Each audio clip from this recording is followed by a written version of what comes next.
especially for Black people nowadays, being able to find a vulnerable space to be authentic, to jump on stage and to talk about something that you may have not felt comfortable speaking about in a room full of strangers.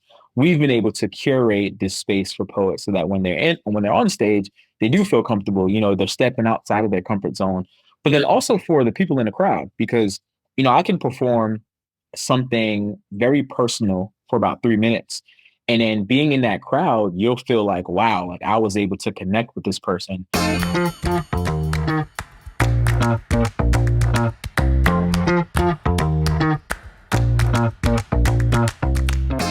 Everyone, welcome to Was It Chance, the podcast about taking, I don't know how, I was like, I knew I said that wrong. I'm going to do it again. Hi, everyone. Welcome to Was It Chance, the podcast about embracing opportunity and taking intentional risk for your creative life. I'm Heather Vickery. I'm Alan Seals. And Heather and I started off as two perfect strangers who met by chance and embraced opportunity. Listen in as we chat with other successful people about the risks they've taken to put themselves on a path to creative success. You got to step down that vocal progression there. You did that really nicely. I was impressed. It's as if you've done this before. Maybe what, 50 other times? I don't know what episode number this is. Yeah. We'll get there. Listen in as the path they've taken on creative success. Well, who do we have today? I have been so excited for this. I did not discover you, Rashan, but I found you on Instagram, and I was just enamored with everything you're doing. So I'm so excited for everybody to meet Rashan Brown. He is known as Rush the Mic as well. He is a spoken word poet and the founder of Poetry Me Please. And you guys don't even know this, but I have a deep love of poetry. So I was so excited. Oh, nice. Yeah. I didn't know that. I do. So Poetry Me Please is a spoken word poetry community platform and an event series that provides a stage for poets across the world to showcase their talent through creative verbal expression.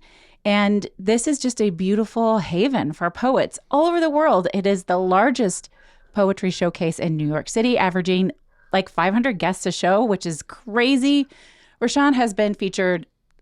The list is so long, I'm just going to name a couple. NBC, Ebony, Revolt, and The Grio. You've been all over the place, Rashan. We are so excited to have you here. Welcome. Thank you. Yeah, it feels good to be here. I'm excited for this. So are you local to New York? Yeah, I live in the Bronx. Love it here. How long have you been in New York? All my life, realistically. Yeah, all my life, realistically. If you really break it down to your whole life. But on imagination, how long have you been here? So the reason why I say realistically, I wasn't born in New York. I was born in Wisconsin. I lived there for about a few months. Then I moved to Jamaica for a year, and then I moved to the Bronx. So all right. For the better part of the later years, as opposed to the two, beginning years. You don't remember those years, maybe. Right, exactly. You remember your cheesehead years? Those are some of the best my neighbor, years, Wisconsin. I don't always feel good about that. Oh, well. You don't like the cheese smell coming in across the lake? It's not that. It's really their politics. Oh, well, yeah. That's a different podcast. Totally altogether different podcast. Well then, okay. So New York, there are a bajillion and a half artists out here, and you've figured out your way to get ahead of the rest and do your thing and make this massively successful spoken word. Easy for you to say. Poke and spurred. Don't let him on your stage, Rashan. Poetry community platform. Wait, okay, hold on. I'm gonna back up a second. Poetry community platform. What do you mean by platform? Is it so? Yeah, so it's a physical platform and a digital platform. So we have live showcases throughout the city, but we also have social platforms. So Instagram, TikTok, YouTube, LinkedIn, Facebook, you name it. And just the digital space of being able to have a video that you can, put anywhere, essentially. So, okay, what's the concept then? Explain it to the listeners, right? Because if it's a platform, it sounds like you're showcasing video, or do people have to upload themselves performing, or can they just speak into voice memo? How does that How does that all work? Yeah, good question. It's funny. I've never been asked that specific question. He's our tech guy. I mean, that's good though. So I walk you through the beginning stages. So we have a showcase, live showcase. We'll do it at a venue in the city, and we take about 10 to 12 poets per showcase. We give them 7 minutes on stage, and at the conclusion of the event, they receive video content, photography content, features on our social platforms, and they get welcomed into a community of poets. So to break that down for you, the first part of it is we record all of our showcases. So we'll do a two camera angle shot. We'll have a videographer in the front, like maybe like stage right, and then we'll have a videographer in the back. So poets will receive 2 videos per poem, meaning if you do 3 poems in that 7 minute, you'll receive 6 videos. You get a video shot of one angle, and then you get a second video of the combination of both angles just in an edited format, and you get photography content. We being Poetry Me Please, we then take those videos and we upload it to our social platforms, in addition to also giving poets that same content. So we'll have it uploaded on our platforms, and our numbers will be our numbers. But for individual poets, if they have a portfolio, if they have an EPK, if they have a system of tracking their own work, then they're able to upload those to their own platforms, post it how they want, across all their those social platforms. Oh, that's cool. That is so cool. So you're creating the social assets for them to amplify the talents that they've already got. Taking the tech guesswork out of all of it, I suspect everything. A lot of people is a huge advantage, right? Yeah, exactly. Yep. They get their videos, and it's like, do your thing. I wish I had somebody to do that for me for all of my different things that I do. I don't do spoken word, but that would be very cool. Okay. So This show is all about learning about you and the intentional risks that you've taken to manifest this beautiful success. So can we go back a little bit and hear about you, Rashan, and like, how did you fall into poetry in the first place? Because you are also a spoken word poet, and I just want to know everything. So correct, yeah. So we can go down the timeline. I started writing poetry in high school. Cliche, heartbreak. Nice. Had to tap into my emotions, and at the time it was just, it felt good. It was a way for me to express myself. And I might have been like sophomore, junior year of high school. I continued in college, not so much. I remember trying out for our school's poetry organization. Didn't make it, ended up getting cut freshman year, funny enough. It's competitive enough to say you get cut from poetry. Yeah, it was a thing. It was I mean, yes, it was a real, okay. It was a real deal. Yeah. So go on. Yeah, got cut. So I still found ways to perform, whether it's through other organizations or just on a personal level. If I had an event that I had an opportunity to perform, my event personally, then I would do it. And it wasn't until maybe about 3 years post undergraduate. So I became a teacher I taught for 4 years as a STEM educator. And maybe about 3 years after getting back to the city from school is when I had my first open mic in the city. And it's I don't think I attended a poetry show in between that time. I wasn't connected to the community at all. I don't think it was top of mind. But then a friend had approached me like, hey, I know you said you did poetry back in college. This would be a good event for you if you ever wanted to jump back in. And I was like, all right, cool. And I wrote a poem titled I Am Black, which is super. I hate using the word super, but it was very impactful for me because it was an opportunity for me to express myself through my identities. And I remember reciting that poem at the showcase, and I was like, oh, this is a good feeling. I forgot what this felt like. And one of the things that I remember from that event is poets had to pay to perform. So I think I paid about $25, something like that. And then the actual event, I remember seeing all of my friends there. And on a business standpoint, I was like, damn, I brought a good amount of people here and I had to pay. That doesn't make any sense. So you brought other people and still had to pay, and they had to pay. Yeah, and they had to pay. So I'm like, that doesn't make too much sense in my head. So I said, I want to be able to recreate this feeling that I had being on stage. So I wanted to give myself a platform through an event, and I was like, but I don't want to pay for it. So I was like, if I organized my own event, I couldn't charge myself. So I figured I'd just do it that way, and then I'd have some poets join me, and I knew that I wanted content for myself, so I figured it just would be nice to also give them content. And then Poetry Me Please was born. Poetry Me Please.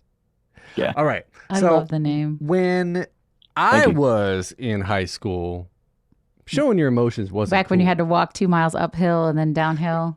I'm later. still walking uphill both ways. Listen, that's how it works. It was not cool to show emotion, to be sensitive. No. Where I came from, North Carolina, it was all like sports, especially football. And I Right. got lucky enough to be accepted in the soccer crowd. But I can't see myself doing what you did at that age because, I mean, speak about the chance you took and what you were going through at that time to be like, of all the things you could do to get over the breakup, turning to poetry to me is so Cool. unique and special. Yes. Yeah. Like where did that come from? Yeah, that's a good question. At the time, I played sports. I was playing basketball, football in high school, and at the time, I used to watch a lot of battle rap. I used to Okay. watch a lot of battle rap, and I knew that I liked battle rap, of course, but I didn't like the rhyming, the pressure to rhyme, and to be consistent and stay on beat with a beat or like instrumental. Funny enough, that first poem was over instrumental, but I didn't like that pressure, so I was like, "There's a way to do this without like rhyming." And I remember there was a battle rapper goes by the name of Loaded Lux. He had a famous battle with another battle rapper named Calico. And Loaded Lux, although rhyming, his style was very poetic. Like I remember connecting that to like poetry and like looking at more poetry because of that. And I remember also looking at a poet named Joshua Bennett. He had performed for Obama at the White House. It was a big, huge, famous video that he had. He like dedicated the piece to his sister. But I remember like between those two poets and those two videos, like, oh, this is nice. Like this is dope. And I think I always loved to write, but I never recited it or, being able to perform it. So it just kind of connected. I don't have any of the specifics of anything more than that, but I know that those two videos, those two performers were very top of mind during that time. I love That's that. interesting. That's really interesting because I guess at that time for me too, I dove into musical theater, so it was my own form of Oh, nice. There you go. creativity and artistry. Yeah. Yeah. And there's something really just so magical about spoken word in general. I love poetry. Writing poetry is something that I did at that age in high school as well. Nice. Now my kids are doing it a little, and I always get so excited when it's the poetry section in their English classes. Yeah. But there's something really special about spoken word, which is different. And actually maybe for listeners who don't really understand, because you don't just get up and read your poem. That's not what's happening. No. So can you maybe tell from your perspective for the listeners what the experience is like? Yeah. Even going down to being able to define the differences, a lot of people will say like poetry and then they'll say open mic. So there's levels of like educating yourself and educating others. So and to me, when I think about poetry, I think of being able, you can write it, sometimes you can also perform it. It is just a style of a collective of words that you're putting together and that has a unique style, like the poetic style. And that can be the way that it comes off as you're saying it. It's not an essay. It's not an excerpt. It's not a blurb. It's a bit of a style of a melody you may, if you may. And then for spoken word is the passion that comes behind it. Mm-hmm. So when you're on stage and, the way you deliver a word, you're not just saying poetry. You might say poetry. The tones, the volume level, your body language on stage. And to me, that's all included of, the ambition and the passion that goes behind it. So spoken word is that passion piece to the poetry. And then you get into like an open mic, which is an opportunity for anybody to just kind of come up and sign up.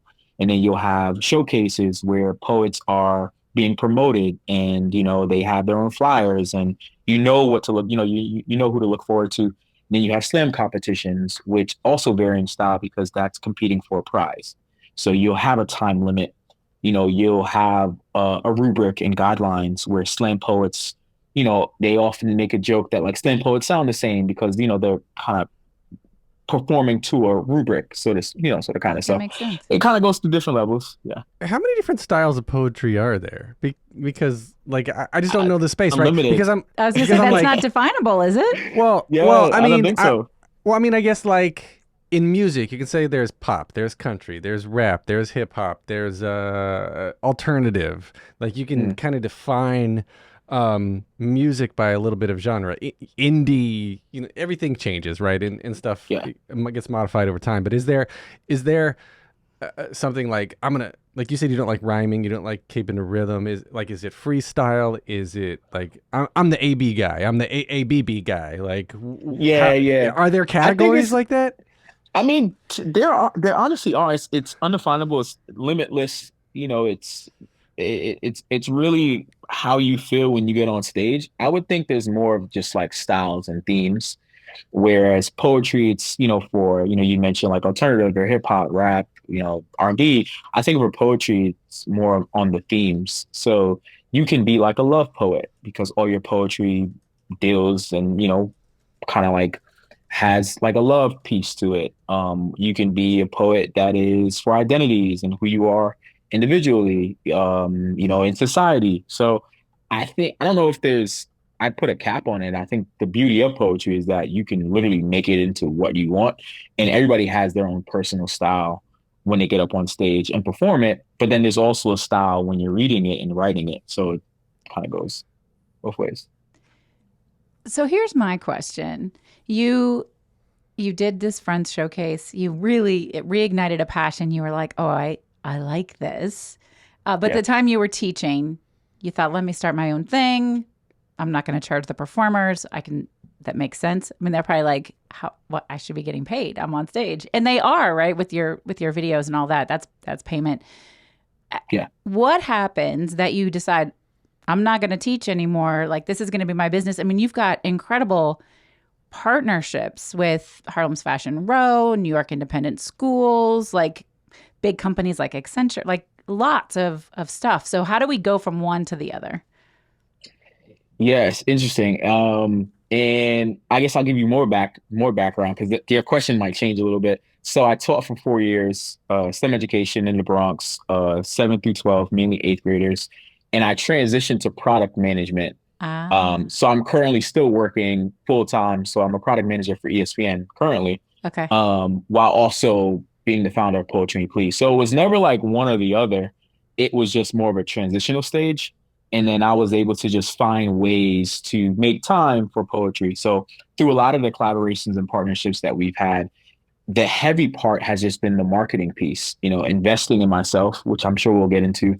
But it's, taking those risks of being able to say, I'm going to set aside this amount of money, this amount of time, this amount of effort, also these resources, continues to promote myself, on my platforms. And then when an opportunity comes around where a company would want to organize a poetry show or they want to have a spoken word poet, I myself can jump in and say, okay, I can organize this for you. I can be the performer, or I can outsource, and jump in our database and give other poets that opportunity. So a lot of it has been being able to show people like, hey, this is how I'm going to define poetry. And in the hopes of you will like it and then want to dig more into it. So that's what I've seen since that journey has started. We're going to take a quick break. Stay tuned for more of the episode.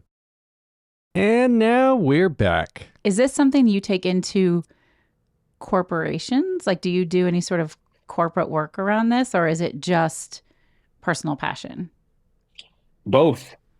And again, the way that I break it up is Poetry Me Please is its own entity of Yeah. the showcases and the production that we put on. But Rush the Mic is also a spoken word poet, a performer, someone who will, has his own journey. And like I'm talking in third person here, but like I have my own journey. I love that. Um, It's a and persona, right? Yeah. yeah, literally, it is, and It's it's character. it is, and I think that's the best part of spoken word is that I can jump into character when I'm on stage, and I can, all these personalities but all authentic and real. So in the corporation space of, what does Poetry Me Please look like partnering with big corporate companies, small businesses, the whole nine. There's so many ways to go about it. So at ESPN, this is a little startup. I think it's going to go places, though. You should stick with it. So ESPN, obviously, do you have to keep it all separate there, or are you like, hey, coworkers, look, I got the fix for you here. Listen, they're burnt out, they're upset, they're unhappy. Like, listen, I got the solution for you. Look, it's called poetry. And like, are you trying to get people into your world and cross ecosystems, or do you keep it separate like that? I typically keep it separate, and although I think I'm opening up more about the stuff that I do because everything is public facing, but I just think naturally with work, I would the normal mindset is for me to just keep it separate. But I haven't, I've spoken to a lot of the people that I work with on a day-to-day basis know and what I do. There's been opportunities for them to come out, so it's kind of like more of a natural flow. But I think what I'm more focused and more concerned on is the community in which I'm serving. And, if I come across a poet within the ESPN ecosystem, then of course, and I'm trying to get them to come out, people who like poetry and honestly, people who don't or, aren't as exposed to poetry. So it's more of a natural flow. How do you know, how do you know who is a secret poet, right? Like, I feel like this underground or thing, a fan. right? Yeah. If it comes, sometimes it doesn't come up, but sometimes it does. It's like, it'll be very random too. Like, oh, anybody know like things to do in the city? And they're like, oh, any like showcases or like, musical events. And I'm like, oh, the PMP exists. And we kind of get into that conversation. So That's what it I was happens every now and again. thinking. Yeah, it's just about that live experience, and it's Correct. such a different. I want to next time we're in. I come in a couple times a year and hang out with Alan in New York, and we see a bunch of shows, and we should maybe try to coordinate around one of your showcases because I think we would love that. You mentioned the community, and that shows up a lot when I was researching for the interview and all of that. Can you talk about what that means and who and how you're supporting the community? Yeah. So we have, I always say we, PMP, so many different communities. So when we say community, we're talking about the poetry community, people who like poetry, people that are looking for poets, people that want to be in that live space for poetry, but then also within the identity space of Black and Brown, African Americans within that space, especially for Black people nowadays, being able to find a vulnerable space to be authentic, to jump on stage and to talk about something that you may have not felt comfortable speaking about in a room full of strangers. We've been able to curate this space for poets so that when they're on stage, they do feel comfortable. They're stepping outside of their comfort zone. But then also for the people in the crowd, because I can perform something very personal for about 3 minutes, and then being in that crowd, you'll feel like, wow, like I was able to connect with this person. I may not have been able to relate exactly to what I was going through, but something will resonate with you. And, being in that space, you have to take, when you go home, you're going to constantly think about what you just experienced, the people that you talk to after, whether it's a day after or weeks after. So there's been a lot of times during our performances where people are like, yo, this was such a safe haven for me. I felt super comfortable being in this space and being able to relate with people that look like me, that sound like me, but most importantly, experience the world in the same fashion that I do. So those are a lot of the points when we say community, and even just the New York community, right? 5 boroughs, being in the Bronx, but then also jumping into the inner city, into the inner city. So what does it mean to be from New York? When you're at a PMP showcase, you're like, okay, this is very New York. It has like a New York a theme to it. So that's also another community. That's spectacular. And Yeah, what's the again, Go because ahead, go I'm ahead. sorry, Alan, I'm going to let you. This is my last question for a minute. I'm going to let you talk. But within, Did you just pull a Kanye on me? yeah, nice. Thanks so much. I'm gonna let you finish. I'm clearly T Swift. No, um, no, but there is something. I mean, I can always recall about the experience of being a writer, and you talked about that earlier, from a heartbreak, like it was away, and then the experience of being a performer, and then the experience of having safe place, safe space, safe people to have those conversations with, or to show up and share your work and be so vulnerable. And it's so cool that you have created this really beautiful niche community, but it isn't just for the performers. It's amazing for the performers. And I think the gift of giving them social media videos and photos is, like, to me, I just think that's incredible. But for an audience, it could really change people's full understanding of somebody else's lived experience. Mm. Absolutely.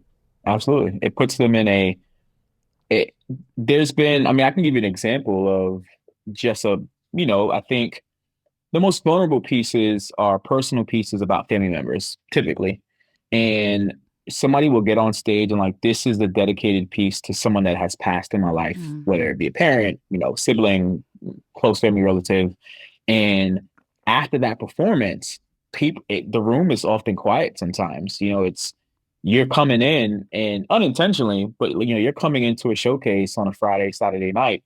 And after that performer goes, it's kind of like, wow, it puts you in a space where now you're thinking about somebody that you may have lost, and it's a very touching, like reflective moment. Like I've had those moments. I kind of see when it happens, and it feels good because you know that you're not alone. And whether or not sometimes you don't want to think about things like that, but then sometimes you do get an Yeah. opportunity where you're not listening to 10 poets talk about lost ones, but you do get an opportunity to be emotional in that space because at the end of the night, people aren't typically as emotional as they would like to be all the time. You're not always crying, especially for like Right. men, from what I've seen, black men especially. When you're in the room, I'm looking at one of my friends that I know, and he's like, yo, like that was touching. And I'm like, I haven't heard you say that in years. Yeah. So, yeah. Yeah. Do you get that a lot though? I guess. Yeah, I was gonna say it sounds like you probably do. It's the same thing that I went towards musical theater, but just the performance space, the art, right? The art, the lived experience of going through something with somebody else in real time, whether or not it's a story or made up or not, right? But knowing, I think poetry probably tends to be more real and more lived experience. I think it makes it Yeah. a little bit like extra special. You know what I mean? Yeah, absolutely. A lot of the pieces, I mean, especially me, but generally speaking, when poets are on stage, it's like they're telling you about something that happened to them, something that they went through, and you're hearing it from their voice, from their lens. Yeah. And sometimes you get a real connection of like, wow, like I know exactly what you're talking about. So typically with poetry, we see that people aren't just acting or just writing about things that they haven't been through, although that's fine as well. But, to your point, I think more on the side of lived experiences. And there's something really profound about performing it as spoken word. So, a point of reference, my daughter in the 6th grade, they do these poetry. She's in 8th grade now, so you know what that's like. They all have to, when the whole school does poetry at the same time, and they write poems, and then they recite them, and they have a little competition. Well, she won for 6th Nice. grade a poem that she wrote kind of off the cuff about how the press and social media make her hate herself. Mm. And Oh, wow. it was, she chose not to perform it for the whole school because it was just too much. Yeah. She felt it really deeply. And she was like, nope, I'm not going to compete. The runner-up can compete. And I think the runner-up actually won. So pretty cool that the 6th grader won from the whole school. But Nice. it's difficult to do that and stay in that space of that high intensity emotion. Yeah. No, that's as you're speaking, I'm like, I have a poem myself that I've titled From the Hood Part 3. It's about growing up in my neighborhood, but then also losing a friend to gun violence. Oh, And wow. I performed that piece. That was one of my first pieces that I performed, like when I first started doing poetry, and I shared it with people. And I would only share clips of it, but I've only performed that poem maybe 3 times since I wrote it because it doesn't feel right performing it Yeah, in front of people. It it's honestly just personal. doesn't. It's a and I realize like I'm talking to myself in that piece, which as I am with multiple pieces, but for that one specifically, it's like this is actually not for anybody else but me. But I used it as a way to show people what I am capable of and also what I'm doing. But that's more of a personal piece for sure. So you went to, I guess when you were in high school, you started doing the poetry, and then you went to this thing later on, a couple years later, and had to pay for it. Then you're like, I'm going to do it myself. So chance number one, I guess, was trying poetry. Then you just embraced this opportunity to come back and go to this other thing, and then decided to do it yourself. At Right. what Lots of point, embracing chance for you. right? And at what point then are you saying, I'm going to do this as a platform? I'm going to provide the tech resources. I'm going to take it to the next level. When and why did that happen? Um, I used to host parties, used to throw parties in the city. And so the organization piece of the event wasn't difficult. I think that was probably the easiest part. I just knew I just needed a bar, and like a stage and some lights. And I can get people in a room, I sell tickets for X amount, I'll try to hit the capacity, bar guarantee, so that piece kind of made sense to me. The tech piece came in because I when I did poetry, that first showcase I did, I was looking for more poetry in the city, and it was difficult finding like quality content. I'm not talking about a selfie video or maybe a video of just like a person performing. Yeah. I was looking for like, actual content, and it was very difficult to find it. So I was like, damn, it feels like there's a lot of poets, like a lot of people write, a lot of performers are out here. I know it's possible. But if you're not jumping into a physical space, then you don't really get to see poetry a lot, especially on social media in my community. So I said, I know that I want a video of my performance and I want it to be high quality. I want to be able to post it and I want to feel good about it. I want to be able to chop it up into pieces. I want to be able to break it up and like really try to hone in on what promoting myself looks like. And I said, I also want to do this for poets because it's not out there. So like Mm-mm. finding the gap and then figuring out how to fill it, I was like, oh, I'm just gonna do a 2 angle shot. I'm gonna kind of make it how I did it for my first 2 videos. So the piece that I also forgot to mention is after I did the showcase in the city, that open mic, um Poetry Me Please, the first showcase was scheduled for March 2020. If you remember what happened in Oh, March I sure 2020. do. Mm-hmm. Yep. Right. Oops. So we had to postpone until June 2021. But in between that time, I think towards the later year, I wrote and performed 2 poems. I remember booking out a clear space. I booked a videographer, I booked a photographer, and it cost me about like $2,500. So this was the chance piece. And I said, I'm going to perform and record these in a studio, and I'm going to put this on my social media Wow. because I want people to be excited for when Poetry Please comes back. Like, hey, this is what poetry looks like. It can be cool, or so I thought it was cool, It and I is was cool. like, this is what I want poets. This is how I want it to look for poets.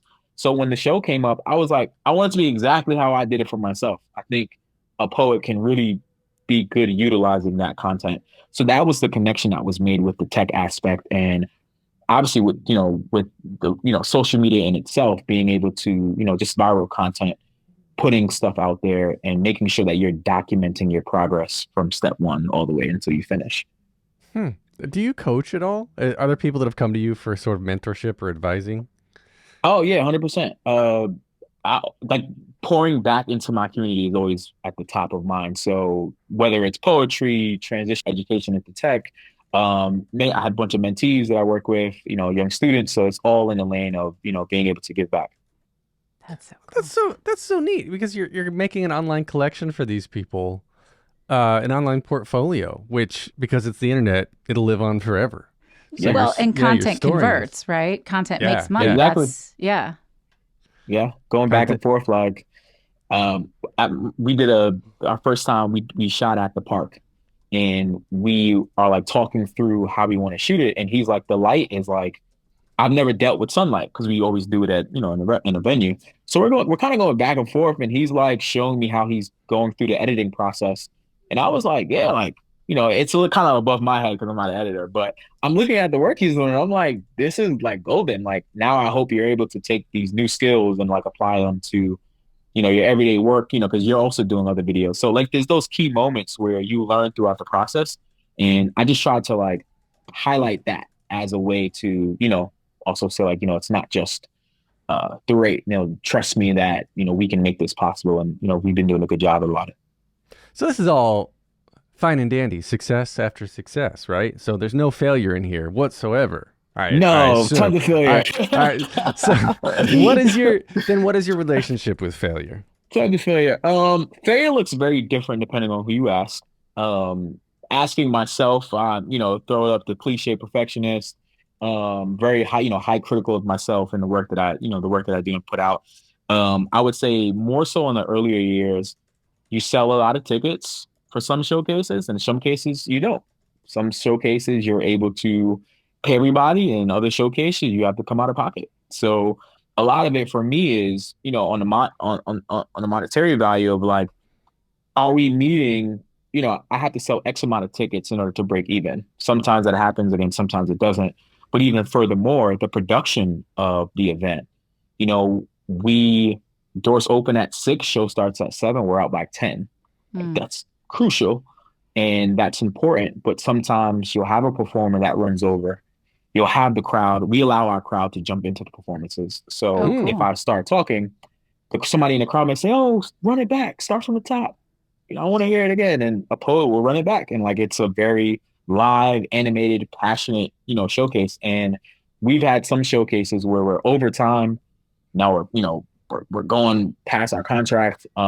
We've had poets drop out last minute. And, there are things that I can do having poets on standby, making sure that poets are, ending on time, making sure that my DJ has a poet song, making sure that the host knows, or he has the introduction for these poets. So there's like various levels of what, failure can look like, even finding the right venues. All right, one more quick break. Hang on a second. All right, here's the rest of the episode. Especially in New York City, trying to find a venue that can hold up to 500 people is not an easy task. A lot of the times, contracts will fall through, schedules will be pushed back. We went from bi-monthly to monthly, having to extend the showcase. So it's, we might have to skip a month, or there's times where, there's no showcases or videos are late. So like, so failure looks very, there's varying levels of failure, but for the most part, we have been successful because we've been progressing. And that's what's most important. I didn't realize that it was at that capacity. Like you said, like housing 500 people. I mean, that's a Broadway house. That's legitimately the size you need for Broadway theater. This poetry, I think like coffee house, 10, 20, maybe 30 people, you know what I mean? Small cafe. Yeah, small little cafe. But no, this is straight cafe. On. This is a performance. And if you're encouraging over 500 people to interact and ask them to walk it back and say things again, whatever they're doing, that's a production, man. That's a big deal. It is. And finding places, not only 500. So, I say the perfect place is a restaurant, because we're a full table service dinner event. So not only like finding, because we can get a theater, we've done things in a theater, but we have like full table service. So ideally our best venue would house up to 500 with 300 seats. Wow. So maybe 350, four, closer to 4, but like having seats, whereas people can stand, but for the most part, the crowd is sitting down, ordering drinks and food, which is great for the venue. Exactly. So it works. It works if it works. If you find the right space. Other times it gets a little tricky. Yeah. When things don't go the way you hope they will, failure, if we want to call it that, are you just kind of a bounce back, like be a duck kind of guy? Like, okay, that didn't work. So all comes out in the wash. Like, how do you handle when things don't go the way you want them to? Yeah, I think that I've done a great job, and I've worked with, my financial advisor and, people that are in my corner where the big failures I know about ahead of time. Like I know if I'm not going to be a go a week out, a few days out. So I'm like mentally prepping and preparing for it. I think that the last minute failures are leaving room for error and especially Yeah. human error, Yeah. coming to terms with that things may not always go well. And I think that if I'm just high critical about the process and the production, that I limit that level of failure and, the risk amount, because obviously again, failure will occur. But if I think that if I've done my best ability up until the point of the showcase or, some form of production, then I'm limiting how bad something can be. So a lot of it is just, it is a bounce back. It's understanding the end goal, and the end goal is ever changing. But I haven't experienced anything where I'm like, wow, like this was, fingers crossed, because, it's a little superstitious. We don't want that for you. We're not manifesting that. We want it to go great. Right. If something is like judgment, I'm like, damn, like what do I do now? But no, I have a good support system. I have a great team. I have a lot of people in my corner. So I just have like positive thoughts about the things that I do. But just having an open mind that something can go wrong, Yeah. and so that when it does go wrong, I'm like, okay, this is how I fix it. Oh, I do have an interesting question. So you obviously sell tickets, you promote like you would promote any other performance, but how do you reach the audience, the poetry community, the spoken word community, and invite them into this space? And I don't know if anybody's listening who wants to participate or knows somebody else who might want to, like how do you raise those poets up? Yeah, a few different ways. We have an open sign up sheet on our website, on all our social platforms. It's a Google form where anyone can literally sign up, and we do a random selection. So funny now because we have over 1,000 poets, but we take about 10 to 12. So imagine a randomizer from 1 to 1,000. We'll pull a few numbers and then we'll match the numbers up to the name, and then we'll reach out to you and say like, hey, your number has been chosen. If you are free, please, here's your opportunity. You have 7 minutes, you figure it out. We don't do like an audition system. We keep it, free flow. We've been blessed, of course, because people are coming on and really enjoying what they're putting on. But the other beautiful part of that is that poetry is really subjective. Anyone could have a poem that resonates with someone. And then the other places are through promotion, especially on social media. If I post a video, I have my own core set of an audience, and, you can share that X amount of times, but through other people. It's like when a poet posts their work, you got Poetry Please there. People are like, oh, like this was great. How can I support you? And if they come back to Poetry Please, then they have, they're bringing their community, they bring their people. We get poets assets to promote. So for Poetry Please, everyone is a feature, right? So if we have 10 poets, all 10 poets are features. So they're having their own flyers to promote. They have their name places. We're giving them the opportunity where it's not only the platform, but we're also teaching poets how to promote themselves.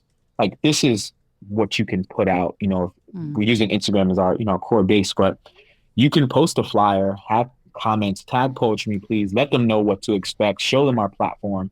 And it's just been a lot of, success with, going about it that way. But then also for me as a founder, being authentic, where I am Rashan Brown, but I'm also Rush the Mic. So PMP is right behind me in every step of the way.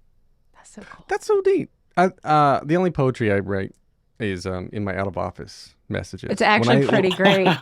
It's actually pretty great. Nice. I might have to use that one day. You should totally use that. Yeah. When I leave, it's always something different. So I work in where I'm going if it's on vacation or something. Nice. So, I'm like, I always start with roses or red, violets or blue because that's one of the most cliche things you can. So I was like, because I just took a trip to Alaska. So it was like roses, red, violets or blue. I'm on a trip to Alaska. How about you? And then I was going down Like, if you need this, contact this person. If you need this, contact that Nice. person. And it was all in Okay. rhyme scheme, and I'm a big nerd, and that's how I roll. But anyway. I asked him if he had AI write it. He was like, I can write a basic poem, Heather. Right. So when how can we see the upcoming shows? How can we connect with you? How's all the ways? All on All the ways. Let me count them. 1, 2. all of our social platforms, Poetry Me Please. We're on Instagram, we're on TikTok, LinkedIn, Facebook, Twitter, et cetera, as well as our website, poetrymeplease.com. As long as you subscribe, I would say the best way is to subscribe to our website. As soon as you pop it open, you'll see it. If not, scroll to the bottom, you'll see a subscription, get on our newsletter. In addition, so you'll receive all of our information, but then also follow us because we post pretty frequently. So those are all the places. Are all of the showcases in New York, or do you ever do any outside of the city? Yeah, so we've done majority of our showcases in New York. We have our 23rd coming up in October 8th. But we've also been out to London. We had a showcase in London, and we also partnered with the organization AfroFuture out in Ghana. So we've been to That's so cool. London, Ghana. We've been to Syracuse University. We had a college showcase, still in New York, but outside of the city. And yeah, we'll have, for the most part, New York, but we also will tap out So to. come to Chicago. We always get left out. Yeah, well, Chicago has a good poetry. I would say I feel like I've seen some good stuff. It's funny. We always go back and forth about we can do showcases pretty much anywhere, right? Especially if there's a good crowd of like poetry fans and poetry fanatics. But we are concerned with really establishing our base, being in New York, cultivating a Poetry Me Please experience, so that when we are at a place where we can pick up Poetry Me Please and drop it in another city, Yeah. as opposed to trying to recreate something similar to what we do to New York. I want to be able to pick it up and drop it in another city. That makes sense. My last question is, if somebody wants to work with or hire Rush the Mic specifically, is there a different place they should look for you, or should they find you also through Poetry Me Please? They should find me through Poetry Me Please, but also my personal platforms on Instagram _Russian, Rashan at poetrymeplease.com, or simply send us an email at poetrymeplease, and they'll have an opportunity to. Awesome. Rashan, this was Check so the show fun. notes. We'll throw it all in there. We'll Nice. put it all in there. I love what you're doing, and I am super excited. Oh, you're going to be at the Apollo, right? You have a showcase at the Apollo? Yes, When yes, is almost that? missed that. The Apollo Showcase will be on November 25th, 2023. This will be the largest poetry showcase since Def Poetry Jam took to Broadway in 2008. So we will be making history on November 25th. Wow. Very cool. That's so cool. All right, awesome. Well, I can't wait to, Alan and I are going to come see a showcase and wish you so much luck. Thank you so much for spending some time with us today. Thank you. Appreciate the opportunity. Roses are red, violets are blue. We just finished an episode. How about you? It was a fun episode. Yeah, you did not know. I have a deep love of poetry. There are several books of angsty poetry on my bookshelf back from my high school and college. I didn't know that. days. Wait, the books that you wrote? Oh, no. Actually, yes. Somewhere in my basement, I did have a few poems published in like Poets Across America. I don't know. They used to do these anthologies, which was just a money grab, right? You would pay and they would feature it. My parents thought that was cool. No, not of mine, but of poets that I love and admire. But spoken word is like, it's a whole new thing, a whole different thing. And it is so cool. I know. I need to start like diving into this because it's a whole realm that I don't know about. I haven't been experienced enough in this area, and my peers, as you know very well, are in the musical theater, singing, tap dancey, in your face kind of performing. Spoken word is in your face. Oh, this is what I see is not this. Yeah. I need to go out and see this. I've got to go see his shows. These are awesome. Yeah. I think the next time I'm in, I'll plan it around one of these showcases because we're going to have a good time. You're going to love it. I mean, it's very passionate. And, Rashan is such a chill, low-key dude. Like, he's very level, but his cool factor is really high. Like, cool factor. All right. Well, I didn't know we still use that word, but I guess we do. Well, I'm an 80s baby. All right. Cool factor minus. All right. Yeah, my cool factor has been in the tubes since I became a dad. Okay. Well, I am so excited. Yeah, making history. I didn't realize these things were so big. Like I said, the 500 seat kind of things. You know what I mean? And I think it's just so cool that he's putting this together and helping like bring a community to, or bring community and representation to his community too, who like he was saying, you don't find that a lot with young black men especially. And I think it's just so cool that he's being able to lead by example in this way.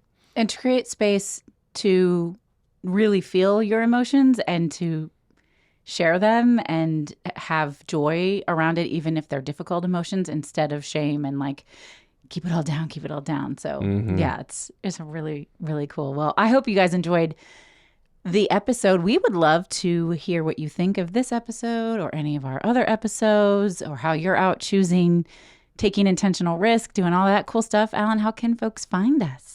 By writing us a poem. And You can write us a poem. Writing us a poem about your experiences with Was It Chance, and send it to us at Was It Chance Podcast. No, yeah, Was It Chance Podcast at gmail.com. I always get that wrong.